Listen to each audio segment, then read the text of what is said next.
when I say neutralize, anong ibig sabihin yan?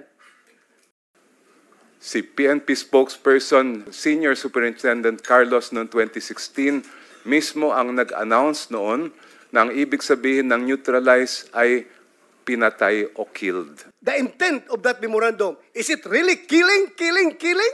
Otherwise, kung gusto kong patayin yung mga suspect na yan, bakit pa ako gagamit ng neutralize na term?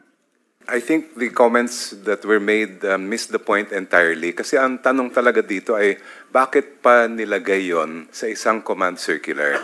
But may I point out that Senator De La Rosa in 2016 also used the term neutralize to refer to a bounty being raised to have him killed. Mr. Chair, siguro mamaya kung ma-share sa atin yan para makareact ako properly. Okay, please share with Senator Bato. Wala akong context. I-neutralize mo yung drug lord. Pag lumaban, patayin mo. Gagamitin ko ang to kill.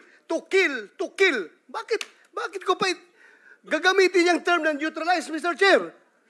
Ang sinabi ko, ganito, prangkahan tayo, encourage, pati yan si De La Rosa, encourage them lumaban. Pagka lumaban, patayin ninyo para matapos na ang problema ko. How do you come up with a list of persons that you need to neutralize if you don't have the definition of neutralization? Google meaning of neutralize. Ito pong nakasabi. I-neutralize mo yung drug lord. Kung lumaban, mas maganda yung patay siya. Gago! Colonel, ganito, okay. Kunyari, hindi neutralization yung word na ginamit. Arrest, o ano. Pag lumaban, Ganon pa rin. hindi. Mr. Chair. Sige, habulin mo. Patayin mo pag lumaban. Yun talaga ang yun. Patayin mo pag lumaban. Ganon pa rin. Hindi. Mr. Chair. Ilan na pong kaso na file ninyo? Baka mas pwede pa akong maging pare kung tutuusin. Huwag mong subukan. Masisira ang buhay mo. Can I respond, Mr. Chair?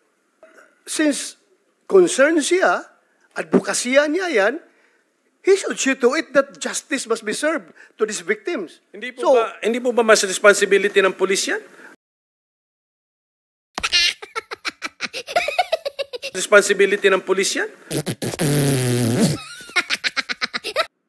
6,000 po daw ang laban. So dapat merong 6,000 baril with corresponding documents. One way to let the public know that the war on drugs was real and true to its word, let us see the 6,000 handguns. That's a question po. Kaya nga siguro ako nanalo. Ginawa akong senador ng taong bayan. Dahil nasagot ko yung tanong mo na yun.